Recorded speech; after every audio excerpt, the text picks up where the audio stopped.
صاحب کا وقت ہے۔ بسم اللہ الرحمن الرحیم۔ انا یوم الفصل میقاتہم اجمعین، بے شک انا یوم الفصل، فیصلے کا دن۔ اب اس کائنات کی تخلیق کا، مخلوقات کے پیدا کرنے کا ایک عقلی تقاضا کیا ہے کہ ایک فیصلے کا دن یقیناً میقات، جمع کرنے کا مقررہ وقت ہے، ہم ان کے لیے اجمعین۔ جب یہ اجمعین آ جاتا ہے تو اس میں کوئی استثناء نہیں ہے، کسی ایک ذات کو بھی کوئی استثناء نہیں ہے۔ اجمعین، جس کو تخلیق کیا گیا ہے وہ سب اس میں شامل، تمام مخلوقات۔ یقیناً فیصلے کا دن ان سب کے لیے مقررہ وقت ہے۔ یہ ہے وہ فطری تقاضا اس کائنات کی تخلیق کا، کہ ایک فیصلے کا دن ہو، اور وہ سب کے لیے ایک ہے، سب کے لیے ہے، اچھوں کے لیے بھی، بروں کے لیے بھی۔ اب فیصلے میں ہے کہ جس کا نتیجہ پاس کا ہوگا اسے انعام ملے گا، جو ناکام ہوگا، جو سرکش رہا، نافرمان رہا، اسے سزا ملے گی۔ اب وہ جو فیصلے کا دن ہے، ذرا اس کی وضاحت اگلی آیتوں میں۔ بسم اللہ الرحمن الرحیم۔ یوم، اب یہ یوم الفصل کی تفصیل ہے۔ وہ جو یوم الفصل ہے وہ کیا ہے، فیصلے کا دن کیا ہے؟ اللہ فرماتے ہیں بسم اللہ یوم، وہ دن، لا، نہیں، یغنی، کام آئے گا۔ وہ دن لا، نہیں، یغنی، کام آئے گا، مولن، کوئی دوست، کوئی مددگار، کوئی رشتہ دار، کوئی عزیز، کوئی چاہنے والا۔ وہ دن، یوم، وہ دن، لا، نہیں، یغنی، کام آئے گا، مولن، کوئی مددگار، کوئی چاہنے والا، وعلیکم السلام ورحمۃ اللہ، کوئی رشتہ دار، کوئی عزیز، ان سے، مولن، کسی عزیز کے، کسی رشتہ دار کے، ان سے، یعنی کوئی رشتہ دار، کوئی چاہنے والا، کوئی تعلق والا کسی دوسرے رشتہ دار کے، کسی دوسرے چاہنے والے کے کام نہیں آئے گا۔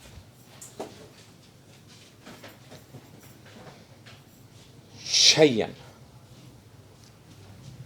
ذرا بھی، شیئن، ذرا بھی، یعنی ایک شے کے برابر بھی۔ اور شے ایک مچھر کے پر سے بھی ہلکی چیز کوئی ہو سکتی ہے، وہ یعنی اتنا بھی کوئی کسی کے کام نہیں آئے گا۔ یہ وہ دن ہے۔ اور سادہ نہیں کہا کہ کوئی کسی کے کام نہیں آئے، کہا کوئی چاہنے والا، کوئی قریبی، کوئی رشتہ دار، کوئی مولا، کوئی دوست، کوئی مددگار کسی دوسرے چاہنے والے کے، کسی دوسرے رشتہ دار کے، شیئن، کچھ بھی کام نہیں آئے گا۔ وا، اور، لا، نہ، ہم، وہ، وا، اور، لا، نہ، ہم، وہ، ینصرون، وہ مدد کیے جائیں گے۔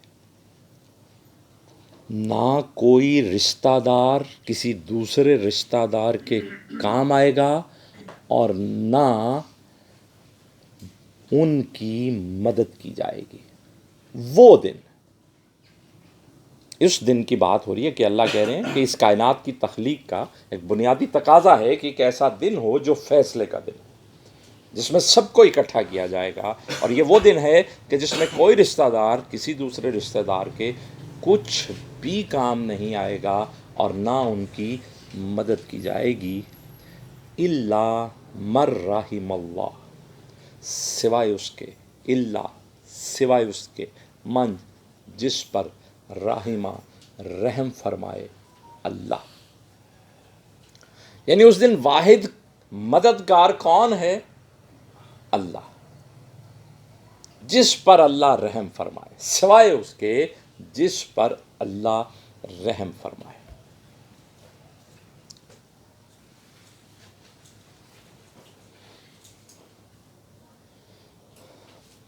اب یہ وہ باتیں ہیں جو میں بارہا، ہم وہ شفاعت کے عقیدے کے اعتبار سے بھی اس پہ گفتگو کر سکے، اور مقامات پر بھی جب قیامت کے حساب کی بات ہوتی ہے تو میں تفصیل سے یہ باتیں عرض کر چکا۔ آج پھر یہ پہلو ایک اور رنگ میں پیش کیا گیا، ایک اور انداز میں اسے اللہ نے بیان کیا ہے کہ پہلی بات کہ سمجھنا ہے کہ اس کائنات کی تخلیق کا یہ فطری تقاضا ہے کہ ایک فیصلے کا دن آئے، جس دن حساب ہو، جس دن اللہ کے تابع فرمانوں کا اور اللہ کے نافرمانوں کا محاسبہ ہو، احتساب، اور جو اللہ کے تابع فرمانی کی کوشش میں لگے رہے ان کو انعام دیا جائے، اور جو سرکشی پہ ڈٹے رہے ان کو سزا دی جائے۔ یہ وہ دن ہوگا کہ جس دن کوئی رشتہ دار کسی رشتہ دار کے کچھ بھی کام نہیں آئے گا، اور نہ ان لوگوں کی مدد کی جائے گی سوائے اس شخص کے جس پر اللہ رحم کرے۔ اب یہاں پر یہ بات سمجھنی ہے کہ تذکرہ مجرمین کا نہیں ہو رہا ہے، کل کا ہو رہا ہے، اجمعین، سب پیش کیے جائیں گے، سب کے بارے میں بات ہو رہی ہے کہ کوئی کسی کے کام نہیں آئے گا، سب کے بارے میں بات ہو رہی ہے کہ کسی کی مدد نہیں کی جائے گی۔ کامیابی کا صرف ایک معاملہ ہوگا جس پر اللہ اس روز رحم کر دے، جس پر اللہ رحمت کر دے، جس پر اللہ رحم فرما دے، جس پر اللہ فضل فرما دے اس روز۔ اب یہاں وہ بات سمجھنی ہے جو میں بارہا آپ لوگوں کی خدمت میں عرض کیا کرتا ہوں کہ ہم یہ جو اللہ کی تابع فرمانی کی کوشش میں لگتے ہیں، یہ وہ منیمم کوالیفیکیشن ہے، وہ کم سے کم درجہ ہے کہ ہمارا شمار ان لوگوں میں ہو، ہم اس کنسیڈریشن میں آ سکیں، اس شمار میں آ سکیں، اس گنتی میں آ سکیں کہ جن کے بارے میں اللہ کریم ارشاد فرمائیں کہ ہاں یہ وہ لوگ ہیں جنہوں نے کوشش کی۔ اعمال کا دعویٰ کوئی نہیں کر سکتا، کوئی شخص ایسا کمال نہیں رکھتا جو یہ اپنے اعمال کی بنیاد پر دعویٰ رکھے کہ میرا کام بن گیا۔ یہ دعویٰ کوئی نہیں کر سکتا۔ صرف ایک امید رکھی جا سکتی ہے۔ اب یہ امید کون رکھے گا؟ وہ جو اللہ کی تابع فرمانی کی کوشش میں لگا۔ اب جس نے کوشش ہی نہیں کی ہے وہ کنسیڈریشن میں کیسے آئے، وہ شمار کی امید کیسے رکھ سکتا ہے؟ ایک شخص جو ہمہ وقت اللہ کی نافرمانیاں کرتا رہا، اپنے اعمال سے ظاہر کرتا رہا کہ وہ اللہ کے بھیجے ہوئے احکامات کو، اللہ کے بھیجے ہوئے قرآن کی بات کو نعوذ باللہ کسی خیال میں نہیں رکھتا، اپنی مرضی چلاتا ہے، وہ کس طرح سے یہ امید کر سکتا ہے کہ روز قیامت اس پر رحم کی نظر ڈالی جائے گی؟ اب حدیث میں بے شمار مقامات ہیں جہاں پر نبی کریم صلی اللہ علیہ وآلہ وسلم نے اس اعتبار سے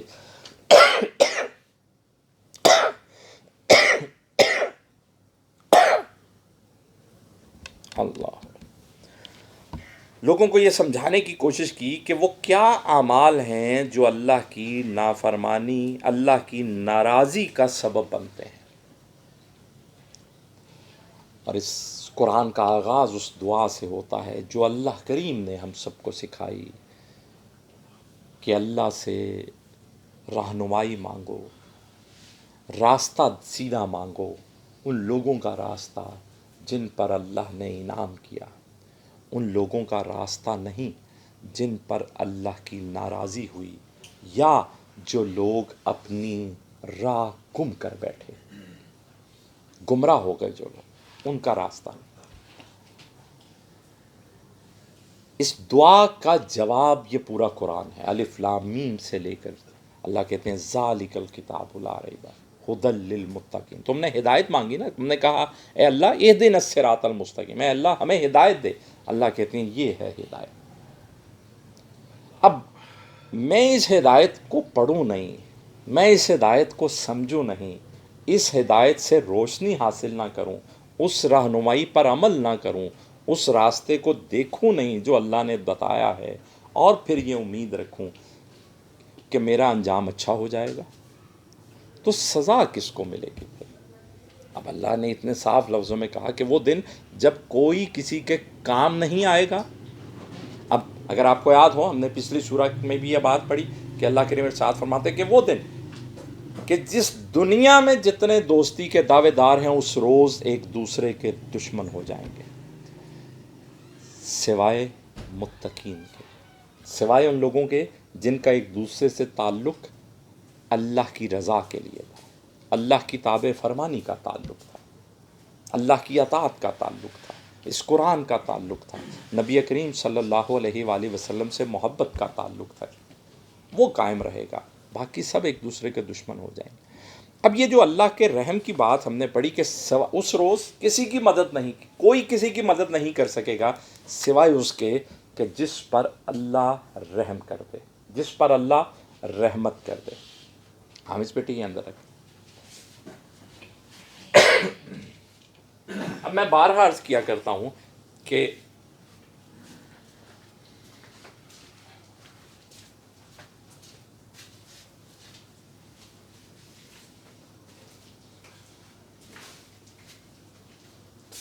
اللہ کی تابع فرمانی خیر ہے، اور نعوذ باللہ اللہ کی نافرمانی شر ہے، خرابی ہے، بربادی ہے، گناہ ہے۔ اب اللہ کتنا رحیم ہے، اللہ کتنا مہربان ہے اپنی مخلوق پر کہ اس نے پہلا پیمانہ ہی یہ بنایا، یہ اس کی رحمت ہے۔ یہ جو بات ہوئی نا کہ اس روز کوئی مدد نہیں ہوگی سوائے اس کے جس پر اللہ رحمت کر دے، تو اللہ نے یہ رحمت پہلا اس رحمت کا حصہ ہمیں اس دنیا میں ہی عطا کر دیا۔ کہا کہ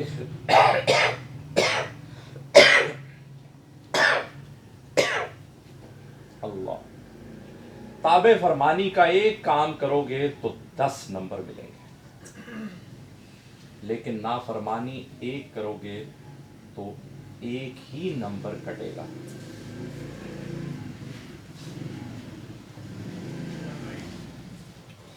یہ اللہ کی رحمت ہے۔ انصاف کا تقاضا کیا ہے؟ ایک خیر کا کام کیا ہے تو ایک ہی نمبر ملے، غلط کیا ہے تو ایک کٹ سے۔ یہ اللہ کی رحمت ہے اپنی مخلوق پر کہ اس نے پہلا پیمانہ ہی رحمت کا ایسا بنایا۔ اب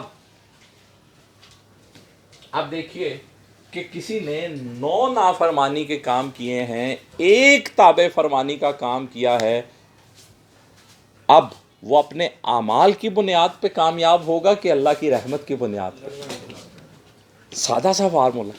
خرابیاں تو اس نے 9 کر رکھی ہیں، خیر کا ایک کام کیا ہے، اللہ کی رحمت ہے کہ یہ ایک خیر کا کام بھی ان 9 نافرمانیوں پر بھاری ہے، یہ اللہ کی رحمت ہے۔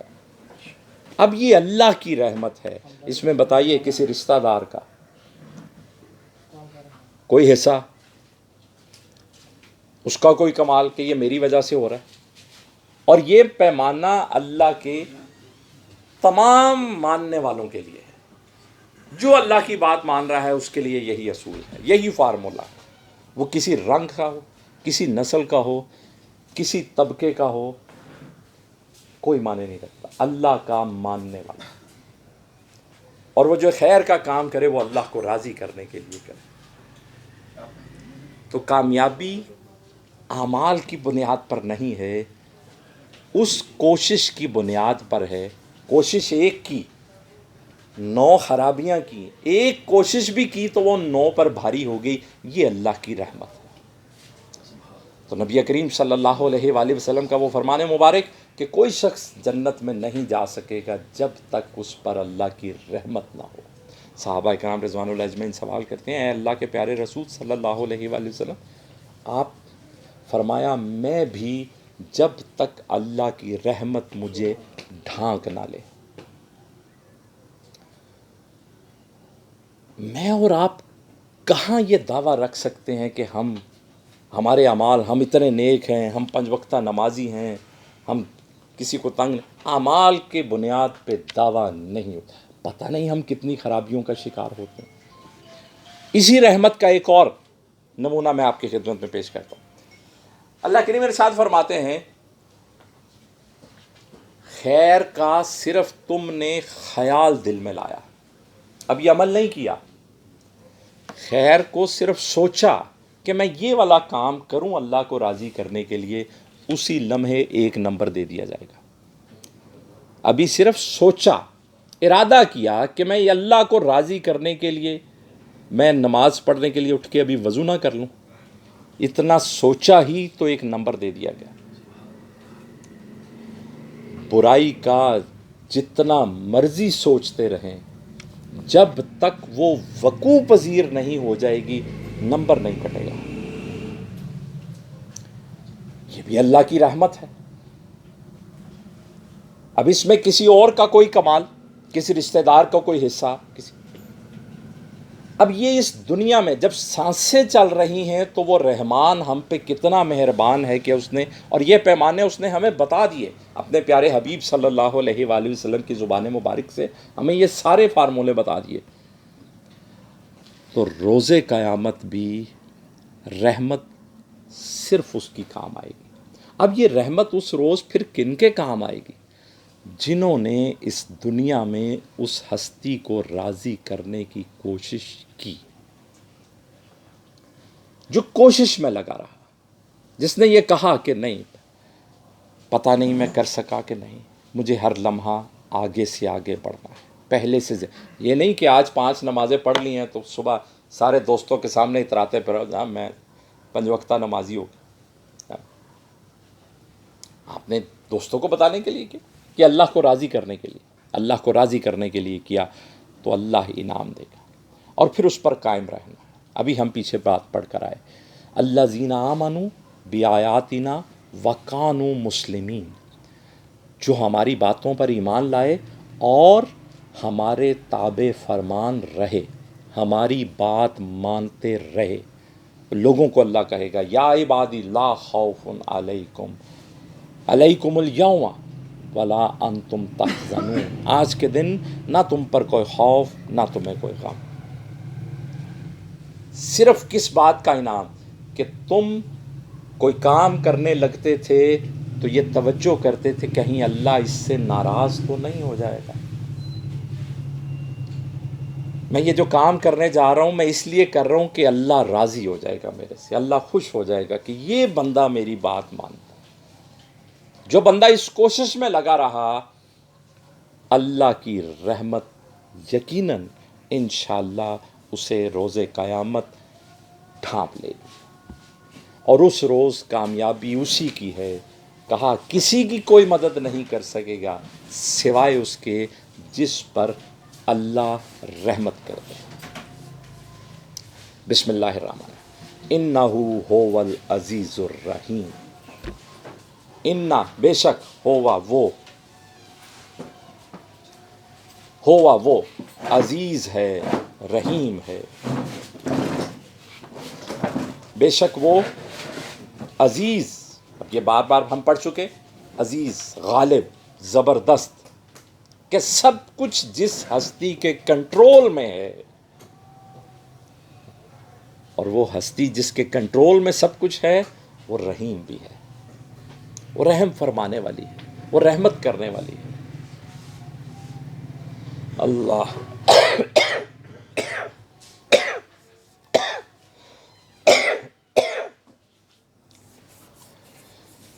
وہ فیصلے کا دن جو سب لوگوں کے لیے مقررہ وقت ہے، اس روز کوئی رشتہ دار کسی کے کام نہیں آئے گا کچھ بھی، اور نہ ان لوگوں کی مدد کی جائے گی سوائے اس کے جس پر اللہ رحم فرما دے.